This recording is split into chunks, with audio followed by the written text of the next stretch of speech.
예배 캠페인 같이 외치겠습니다. 복음의 사람 예배자로 살게 하소서. 우리는 가정의 예배자입니다. 우리는 영적 예배자입니다. 우리는 삶의 예배자입니다. 아멘. 우리 이번 주간 묵상 말씀 야고보서 3장 2절 같이 있습니다. 우리가 다 실수가 많으니 만일 말에 실수가 없는 자라면 곧 온전한 사람이라 능히 온몸도 굴레 씌우리라. 아멘. 시간에 우리 김혜정 권사님 나오셔서 우리 오늘 성경 말씀 봉독하시겠습니다. 오늘 성경 말씀은 마태복음 15장 21절서부터 28절 말씀입니다. 오늘 본문을 통해서 우리가 큰 믿음을 가지라는 제목으로 우리 말씀의 은혜를 같이 나누겠습니다. 자, 어제는 3.1절이었죠. 우리 3.1절에 우리 독립선언문을 낭독했었는데 우리 독립선언문 그 한글 버전의 우리 앞부분을 우리가 좀 함께 좀 읽어보면서 우리 독립선언의 그 의미를 좀 그때의 기운을 같이 한번 느껴보면 좋겠습니다. 자, 우리는 여기서부터 우리 같이 한번 읽어보겠습니다. 시작. 우리는 여기에 우리 조선이 독립된 나라인 것과 조선 사람이 자주 국민인 것을 선언하노라. 이것으로써 세계 모든 나라에 알려 인류가 평등하다는 큰 뜻을 밝히며 이것으로써 자손 만대에 일러 결례가 스스로 존재하는 마땅한 권리를 영원히 누리도록 하노라. 반만년 역사의 권위를 의지하고 이것을 선언하는 터이며 2천만 민중의 충성을 모아 이것을 널리 알리는 터이며 결례의 한결같은 자유발전을 위하여 이것을 주장하는 터이며 사람된 양심의 발로로 말미암은 세계의 개조의 큰 기운에 순응해 나가기 위해서 이것을 드러내는 터이니 이는 하늘의 명령이며 시대의 대세이며 온 인류가 더불어 같이 살아갈 권리의 정당한 발동이므로 하늘 아래 그 무엇도 이것을 막고 누르지 못할 것이라. 낡은 시대의 유물인 침략주의, 강권주의 희생을 당하여 역사 있은 지 여러 천년에 처음으로 다른 민족에게 억눌려 고통을 겪은 지 이제 10년이 되도다. 우리가 생존권마저 빼앗긴 일이 무릇 얼마며 정신의 발전이 지장을 입은 일이 무릇 얼마며 결의 존엄성이 손상된 일이 무릇 얼마며 새롭고 날카로운 기백과 독창성을 가지고 세계 문화의 큰 물결에 이바지할 기회를 잃은 일이 무릇 얼마인가. 네, 우리 독립선언서 그 이후로도 많이 나오는데 약 한 3분의 1 정도 저희가 지금 이제 읽은 것 같습니다. 어제가 3.1절이었고 3.1절은 1919년 3월 1일에 있었던 우리 만세 운동이죠. 3.1절은 일제강점기에 대한 이 민족적 독립 의지를 표명하기 위해서 우리 선조들이 이 독립선언문을 낭독하고 만세운동을 벌였던 그런 일입니다. 자, 어제 뉴스를 보니까 어제 3.1절에 집 앞에다가 아파트에다가 남들은 태극기 걸었는데 일장기를 걸어놓은 사람이 있다는 그런 충격적인 뉴스도 있었습니다. 여러분, 이 독립선언문을 우리가 같이 읽어보면서 3.1절을 생각해 보는데 여러분, 이번 3월에 특별히 우리 나라에 대해서 여러분 많이 생각할 수 있기를 바랍니다. 근데 이렇게 3.1절 3.1 만세운동을 한 것, 여기서 안타까운 일은 뭐냐면 독립해서 이것을 선언하고 만세운동 한 게 아니죠. 그것을 염원하면서 전혀 그런 상황이 아니기 때문에 목숨 걸고 이렇게 한 것입니다. 실제는 한참 후 26년이나 후에 이제 해방이 되고 독립을 갖게 되는데 이 나라에 대한 마음, 뜨거운 마음, 이 나라의 독립을 위해서 애끓는 마음으로 많은 백성들이 나와서 만세운동을 펼쳤지만 이것을 통해서 일본군들의 총칼에 많은 사람들이 목숨을 잃었습니다. 또 끌려가서 고초를 당했습니다. 자, 우리가 무엇을 알아야 되냐면 왜 이런 일을 겪어야 됩니까? 왜 이런 고통을 겪어야 됐습니까? 왜 그런 서름을 당해야 됐습니까? 내가 속한 나라가 힘을 잃었기 때문에, 주권을 빼앗겼기 때문에 그런 겁니다. 평상시에는 우리가 나라 생각을 안 하고 그냥 내 가정, 내 진로, 내 건강 이것만 생각하며 살겠지만 실제로는 나라와 우리가 긴밀히 연결이 돼 있는 거예요. 나라가 주권을 빼앗기면 그 고통을 백성들이 고스란히 받는 것입니다. 나라가 해방과 자유와 독립을 쟁취하면 그 기쁨과 영광이 백성들에게 이어지는 것이고 그 삶에 이어지는 것입니다. 우리는 개인으로만 살아가는 것이 아니라 나라의 백성으로 살아가는 겁니다. 그 시절에 세계는 제국주의가 판을 치고 있었습니다. 제국주의란 게 뭡니까?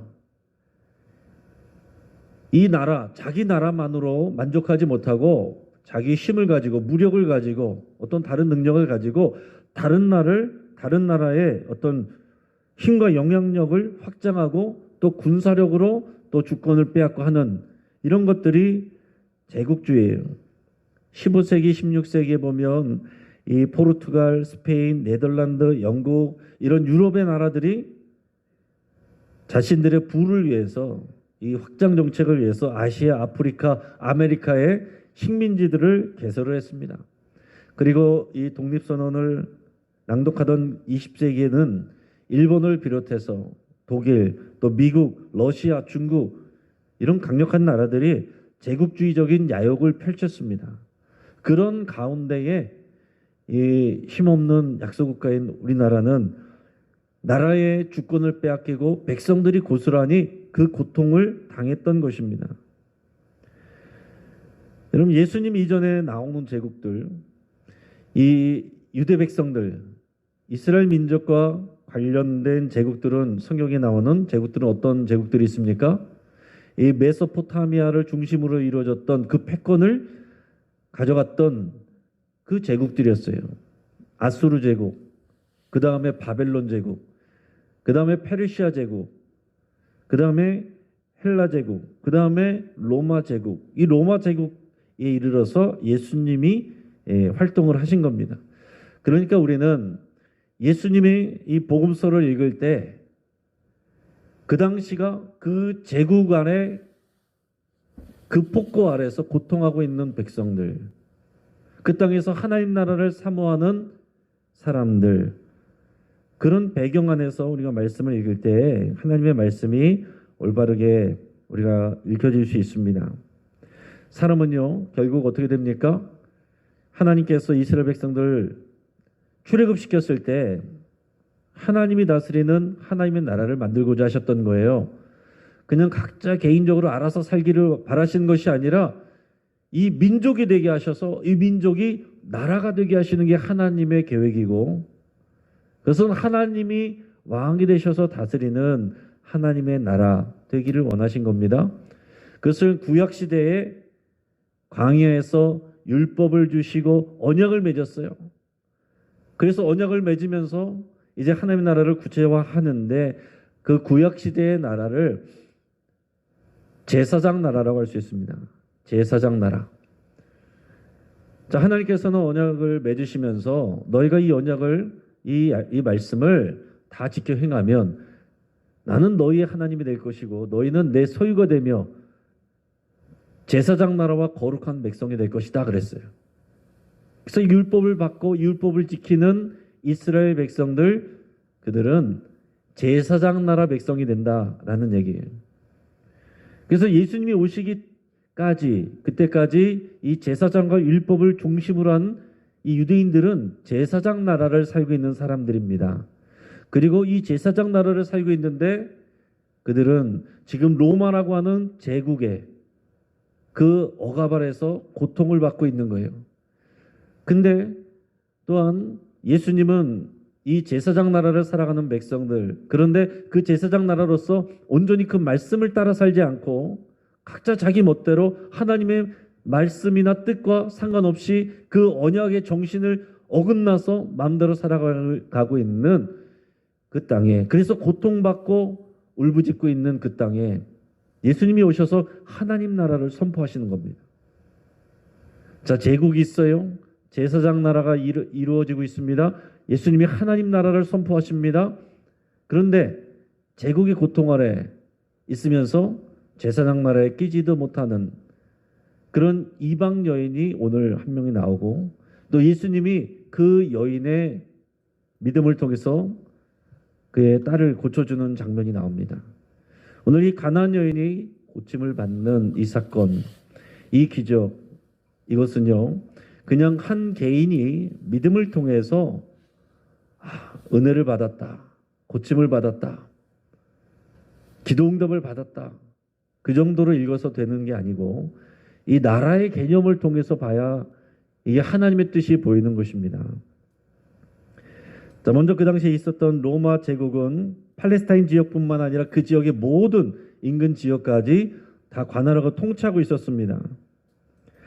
제국은요, 성경이 말하는 하나님이 꿈꾸고 계시는 이 하나님 나라의 정반대에 있는 게 제국이에요. 여러분, 나라들이 있는데 그 나라들을 다 집어먹고 그 위에 군림하는 게 제국입니다.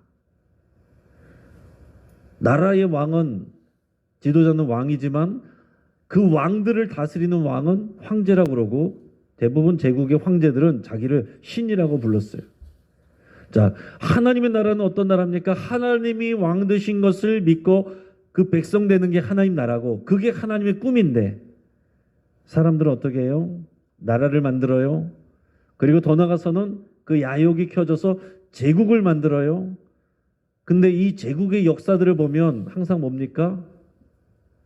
항상 그 제국 아래서 고통받고 핍박받고 눈물 흘리고 희생당하고 전쟁을 통해서 나를 빼앗기는 이 백성들의 눈물과 고통, 이게 제국의 역사입니다. 성경이 보여주는 것은 그런 제국의 역사들 속에서 하나님이 약속하고 언약을 맺으신 이 제사장 나라를 살아가게 하신 겁니다. 그리고는 마지막 때 이 하나님 나라가 이루어질 것이라는 것을 약속하고 계신 거예요. 그런데 예수님이 오시면서 하나님 나라가 가까이 왔다, 너희가 회개하고 복음을 믿으라, 이것을 선포하셨다는 얘기입니다. 그리고 예수님께서는 그 하나님 나라를 보여주시고 가르치셨어요. 팔복선언 같은 것도, 산상수훈 같은 것도 어떻게 하면 우리가 구원을 받는가가 아니라 이미 언약을 맺은 이 백성들에게 하나님 나라 백성은 어떻게 살아가야 되느냐, 그것을 가르쳐 주신 겁니다. 자, 그 당시에 그 이전부터 이어져던 구약시대, 예수님 때까지는 구약시대죠. 예수님의 십자가 사건 이후로부터는 신약시대라고 할 수 있어요. 그런데 이 구약시대의 특징, 그것을 한마디로 말하면 하나님과 언약을 맺은 그 제사장 나라다라는 얘기입니다. 하나님의 율법과 그 율법을 다스리는, 이끌어가는 제사장이 중심이 되는 제사장 나라예요. 그런데 예수님 오셨을 때 제사장들은 올바로 된 제사장들이 아니었습니다. 기득권을 가지고 로마의 아부에서 돈 내고 제사장 되는 그런 제대로 된 제사장들이 아니었어요. 그러니까 이것은 온전한 하나님 나라의 제사장 나라가 아니라 그냥 제국의 빌부터 먹고 있는 그런 제사장들이었어요. 그러니까 그들은 하나님 나라를 가져온 예수님을 핍박하고 빌라도에게 넘겨버리는 일이 되는 거죠. 자, 그런 상황 가운데서 예수님은 하나님 나라를 선포했습니다. 그러니까 하나님 나라 백성들이 꿈을 가지고 가슴이 설렜어요. 근데 오늘 본문은 이 유대인들에게 선포하신 이 복음이 어디로 갔는지를 보여주고 있는데, 예수님이 지금 어디로 가셨냐면 갈릴리를 중심으로 사역을 하시다가 이방인들이 살고 있는 두로와 시돈 지역으로 가셨다라는 기록으로 시작하고 있어요. 여러분, 그게 중요합니다. 여러분, 예수님은 유대인이고 유대인을 위해서 이 복음을 갖고 오셨습니다. 그래서 예수님의 제자들도 다 유대인들이고 당연히 하나님 나라는 이 유대인들을 위한 하나님의 약속으로 알고 있어요. 그런데 오늘 만나는 이 가나안 여인과 만남의 사건은 그것을 벗어나는 일이다라는 얘기예요. 이것이 왜 우리에게 의미가 있어요? 저 여러분들 유대인이 아니에요. 제사장 나라에 속한 사람들이 아닙니다. 하나님의 약속과 은혜 바깥에 있었던 사람, 오늘 나오는 이 가나안 여인이 우리와 마찬가지로 그 제사장 나라 바깥에 있는 이방인이었다. 우리가 이방인이다라는 얘기입니다. 자, 예수님께서 이 두로와 시돈 지방으로 들어가셨습니다. 이방인 지역이에요. 이방인 지역에서 이방인 여인을 만나는 건 당연하겠죠. 예수님과 일행이 지나가는데 가나안 여인이 이방인 여인이 멀리서 소리를 지릅니다. 뭐라고 소리를 지르느냐? 다윗의 자손이여 나를 불쌍히 여기소서. 내 딸이 흉악하게 귀신 들렸나이다. 이렇게 소리 지르지 않았겠죠. 더 간절하게 소리 질렀겠죠. 다윗의 자손이여 나를 불쌍히 여기소서. 내 딸이 흉악하게 귀신 들렸습니다. 얼마나 간절한 마음으로, 비통한 마음으로, 그리고 예수님이 마지막 소망이라는 그런 생각으로 간절하게 소리를 질렀겠어요. 오늘 우리는 이 고통을 당하는 이 가나안 여인의 비통한 마음을 우리가 좀 공감할 수 있어야 됩니다. 자, 그런데 이방인인 여인이 이런 고백한다는 건 굉장히 놀라운 일입니다. 제사장 나라 사람이 아니잖아요. 율법을 모르는 사람입니다. 하나님의 언약 관계를 바깥에 있는 사람이에요. 그런데 예수님을 보고 다윗의 자손이요. 이 다윗의 자손이란 것은 하나님의 구약 성경 말씀에 나오는 내용들이고 그 약속이기 때문에 유대인들만 아는 그런 말씀이에요. 다윗의 자손은 메시아를 가리키는 겁니다. 근데 이 제사장 나라와 상관없는 율법도 모르는 이방인이 다윗의 자손이요 라고 외치면서 나를 불쌍히 여기시고 내 딸을 고쳐주십시오 라고 말하는 거예요. 자, 이것은 이 여인이 놀라운 믿음을 가지고 있든지 아니면은 유대인들이 그렇게 해서 고침을 받았다는 얘기를 전해 들어서 흉내내는 것인지 이 상황만 보고서는 알 수가 없습니다. 자, 이전에 갈릴리 지역에서 이 이방인인 백부장의 하인도 고쳐주셨던 예수님인데 사마리아 여인도 만나셨던 예수님인데 이상하게 여기서는 예수님께서 대꾸를 하지 않습니다. 침묵하세요. 그러니까 시끄럽다고 제자들이 와서 어서 저 여자를 보내주십시오. 그냥 보내십시오. 이렇게 얘기해요. 그런데 예수님께서 더 차가운 말씀을 하십니다. 나는 이스라엘의 집에 잃어버린 양 외에는 다른 데로 보내심을 받지 아니했노라. 자, 여기서 이스라엘 집은 뭐겠어요? 이스라엘 집은 쉽게 말하면 이 언약을 맺은 제사장 나라예요. 잃어버린 양은 유대인들입니다. 예수님은 기본적으로 이 약속의 백성 유대인들을 위해서 오신 게 맞습니다. 다른 데로 보내심을 받지 아니하였다 그랬어요. 자, 그러니까 이 가나안 여인은 당연히 이 말씀에 따르면 이스라엘 집 사람이 아니에요. 그 하나님의 은혜와 그 구원을 받을 그런 관계가 없는 사람입니다. 예수님이 하신 말은 틀린 말씀이 아닙니다. 자, 이 언약 백성을 위해서 오신 거예요. 그러니까 우리는 지금 이 현대에 와서 이렇게 바라보니까 예수님 너무하셨다 이런 생각을 하지만 그건 마땅한 것입니다.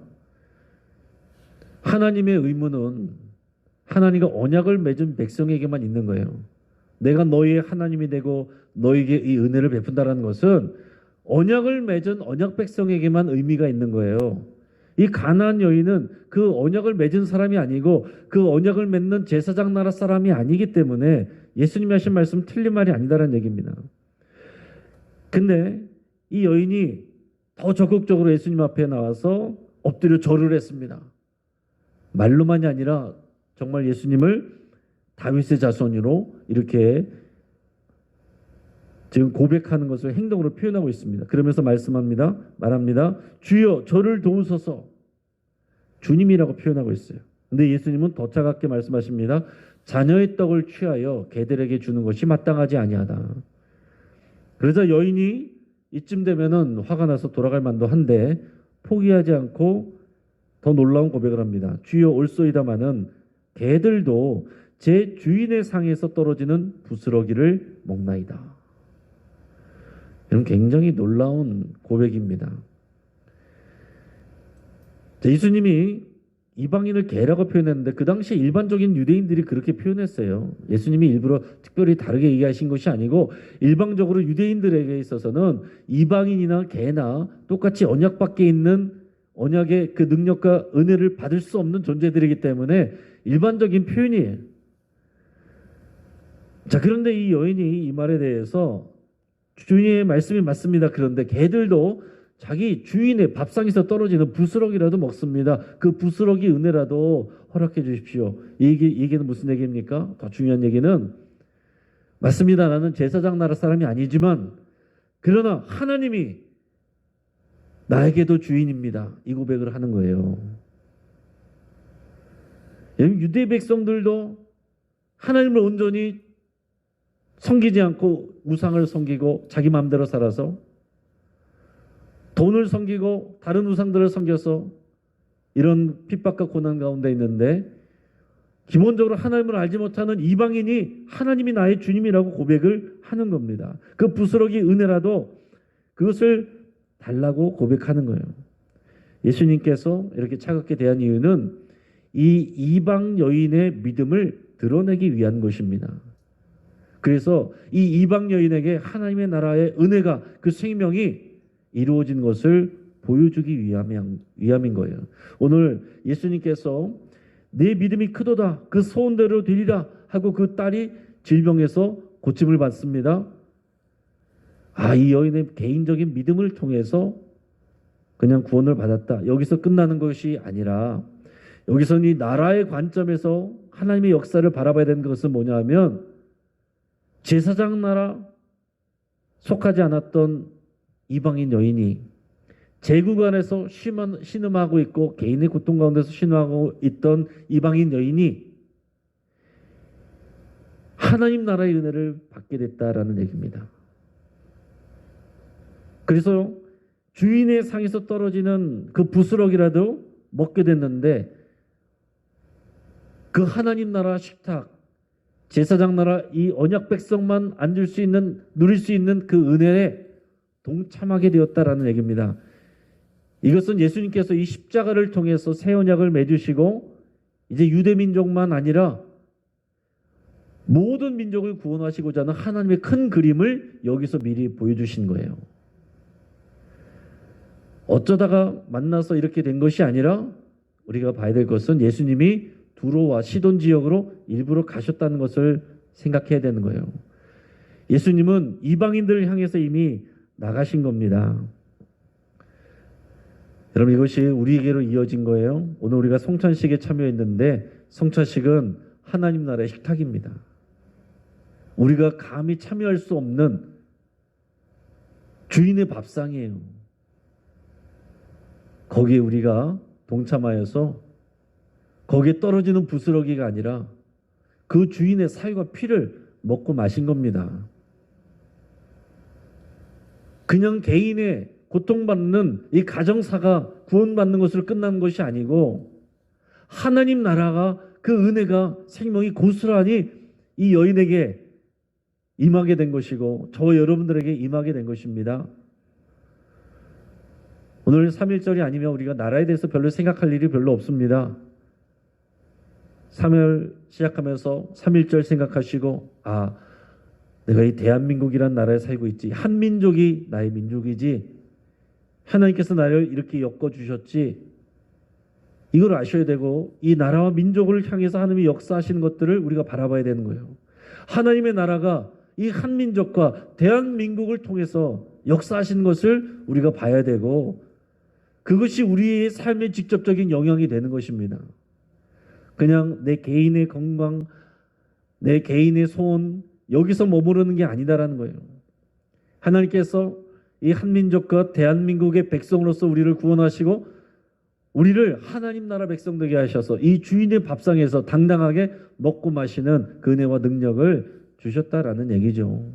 오늘 여러 가지 어려움과 기도 제목들 가지고 우리가 하나님 앞에 기도하겠지만 그러나 우리가 더 크게 봐야 될 것은 뭐냐면 구약시대의 제사장 나라를 넘어서 자격 없던 우리가 하나님의 나라를 예수 그리스도의 십자가를 통해서 이 성찬식의 새로운 언약을 통해서 우리가 주인의 밥상에서 당당하게 그 은혜를 누리게 되었다라는 얘기죠. 오늘 하나님 앞에 믿음으로 기도할 수 있는 근거가 여기에 있는 것입니다. 여러분, 우리가 하나님의 뜻대로 잘 살지도 못하는데 얼마나 우리가 하나님 앞에 헌신했다고 또 우리가 뻔뻔하게 하나님 앞에 은혜를 달라고 간구할 수가 있겠어요. 그러나 이 성찬식을 통해서 이것이 우리를 향한 약속의 확증입니다. 보여지는 말씀이에요. 주의 살과 피를 우리에게 나눠주셔서 이 밥상에서 우리 함께 먹는 우리가 가족이 되고 하나님 나라 백성이 된 것입니다. 그래서 우리는 당당하게 주의 이름을 붙들고 주의 피를 의지해서 하나님 앞에 나가서 이 나라를 위해서 우리 가정을 위해서 여러분들의 기도 제목을 가지고 기도할 수가 있게 되는 것입니다. 오늘 이 가나안 여인의 이 아픔과 고통 그리고 예수님이 취해 주실 때 그 기쁨을 여러분 깊이 생각해 보시길 바라고 이 나라를 잃고 여러분 만세운동을 부르면서도 절규하던 그 고통의 이 우리의 선조들 그리고 해방하고 독립했을 때 그 기쁨을 여러분 깊이 생각할 수 있길 바랍니다.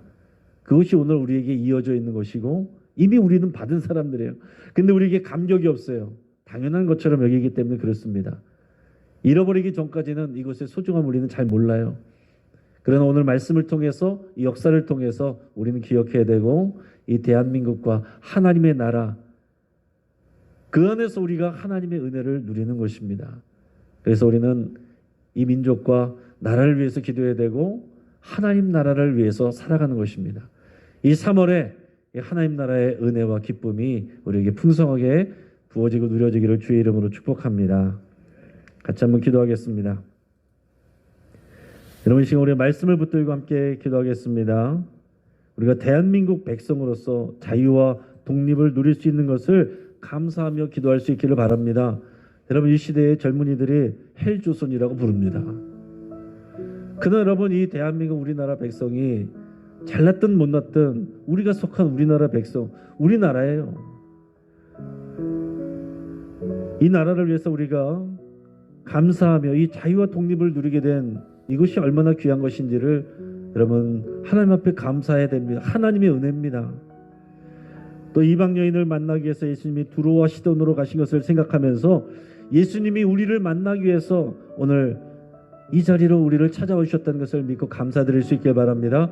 내가 그 예수님을 만나기를 원합니다. 그 예수님을 더 사랑합니다. 그 예수님과 함께 살기를 원합니다. 여러분께 기도하시고 이 가나안 여인처럼 자격 없던 우리가 하나님 나라 식탁의 가족으로서 일원으로서 우리가 살아가게 됐습니다. 하나님 나라 백성으로 살아가게 됐습니다. 이것에 대해서 감사를 드리고 하나님 나라 백성답게 살기로 여러분 결단하며 기도할 수 있길 바랍니다. 우리 말씀을 붙잡고 우리 감사하고 결단하며 함께 기도하겠습니다. 주여! 우리 합심해서 한 번 더 기도하겠습니다. 그리고 여러분들의 기도 제목으로 더 깊이 나가기를 원합니다. 우리 가정을 위해서 여러분 각자 기도하시며 우리 가정의 소중함을 우리가 생각하고 감사를 드리며 우리 믿음의 가정 되기를 위해서 여러분 같이 기도하시기 바랍니다. 하나님의 나라가 우리 가정에게 임하기를 여러분 위해서 기도하시고 하나님의 다스림과 통치가 우리 가정 안에 임하기를 여러분 위해서 그렇게 기도하시기 바랍니다. 우리 환원을 위해서 기도할 때 우리 청소년부 최정아 우리 학생을 위해서 같이 기도하기를 바랍니다. 우리 최판옥 집사님, 최현숙 집사님의 우리 손녀가 되는데 우리 최정아 우리 학생이 오늘 세브란스 병원에서 뇌 수술을 받게 됩니다. 이전에도 2번 받았고 오늘 또 증상이 있어서 또 급히 받게 된다고 합니다. 우리 최정아 학생 우리 김포에서 이제 혼자서 이렇게 나오는 우리 귀한 학생인데 우리 또 오늘 큰 수술을 받게 되는 우리 최정아 학생을 하나님께서 사랑해 주시고 이 가나안 여인의 딸이 믿음으로 나음을 받은 것처럼 오늘 이 최정아 우리 귀한 학생이 우리 귀한 어린 자녀가 우리 믿음의 기도를 통해서 놀라운 치유와 또 하나님의 은혜를 받기를 위해서 간절히 기도하시길 바랍니다. 오늘 이어지는 우리 여호와의 시 기도를 위해서 여러분 같이 기도해 주시고 우리 교육자들이 우리 성도님들을 위해서 교회를 위해서 기도할 때 하나님의 역사가 임하기를 위해서 기도해 주시고 우리 그리스의 여객열차와 화물열차가 정면으로 충돌해서 최소한 36명이 죽고 또 85명이 부상했다는 뉴스가 있었습니다. 이 고통받는 이 땅의 회복을 위해서 여러분 같이 기도해 주시고 지금 전쟁터에서 희생되고 있는 우크라이나와 러시아 젊은이들 벌써 수십만 명이 죽었다고 합니다. 오늘 끔찍한 일들입니다. 그 나라에 속해 있기 때문에 그런 고통을 당하는 것입니다. 이 러시아와 우크라이나의 하나님 나라가 임하기를 위해서 여러분 같이 간절히 기도하시고 전쟁이 끝나고 하나님 나라의 평화가 임하기를 위해서 기도하고 여러분들의 기도 제목으로 더 깊이 나가실 때 우리 힘을 내서 우리가 주여 한번 부르짖고 합심해서 함께 통성으로 기도하겠습니다. 주여